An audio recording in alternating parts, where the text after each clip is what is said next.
정치인들이 그 막말과 사이다 발언의 차이를 저는 명확히 알아야 된다고 봅니다. 네. 막말이라는 거는요. 네. 아무리 옳은 말이라 해도 상대방의 이제 마음을 상하게 하면 그것이 이제 막말이 되는 거거든요.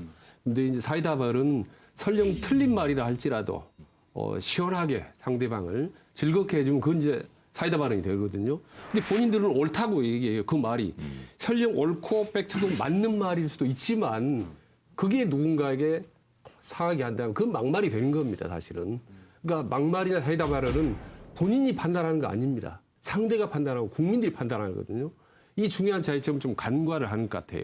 근데 사실요, 이게 이런 사이다 발언을 정치인들이 왜 찾는지 알아요? 편가르기 때문에 그래요. 사실은 전체 국민들을 다 시원하게 해주는 사이다 발언이 있으면 정말 좋죠. 내 같은 사람이면 벌써 대통령이 됐겠지. 근데 그게 아니고 특히 핵 사이다 발언 이런 얘기가 나오는 이유는 자기 진영의 사람들을 결집시키고 그리고 자기 진영을 넓히는 효과를 갖고 온단 말이에요. 편가르기. 편가르기는요, 후진적 민주정에서 보면 첫 번째 선거 전략 중에 하나입니다. 전원책 변호사님 말씀하신 것처럼 지지층 결집을 위해서 막말을 의도적으로 하는 경우가 있다고 생각을 합니다. 그런데 이것이 사실은 본인이 당선되는데 유리할지는 모르겠지만 전체 판세에서는 불리해요.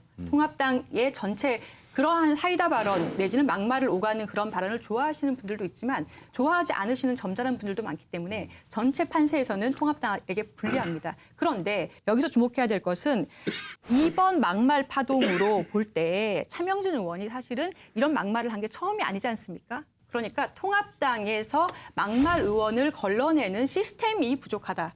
라는 점에 대해서 주목을 해야 된다는 거예요. 그러니까 막말을 했을 때에 어떠한 이것을 하지 말아야 된다라는 제재 그리고 그러한 후보를 공천 과정에서 어떤 식으로 불이익을 주느냐에 대해서 충분한 시그널을 주지 않았기 때문에 통합당에서 다시 막말 파동이 일어난 것이고 만약에 통합당에서 앞으로 공천 시스템이든 내부적인 징계 시스템에서 이 부분을 개선하지 않는다면 언제든지 다시 또 다음 선거에서 막말 파동이 나올 수 있다. 저는 그 점을 좀 주목해야 된다고 보입니다. 저는 이제 차명진 후보라든가 김배우 후보 같은 경우에는요. 그 김종인 위원장이 예전에 민주당에서 그 위원장 했잖아요. 그 4년 전에. 그때도 막말 정치인에 대해서 칼같이 잘라냈어요.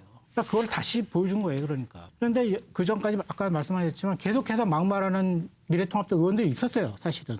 그런데 뭐 흐지부지 넘어갔었잖아요. 사실은. 그런데 이번에 이제 강력한 징계가 오니까 익숙하지가 않은 거죠. 그러니까 제가 보기에는 이 막말이나 사이다 발언이요 똑같은 거예요. 말씀하셨듯이 받아들이는 사람이 어떻게 받아들이는 문제인데 그거는 그때그때 다르고 내용에 따라 달라요.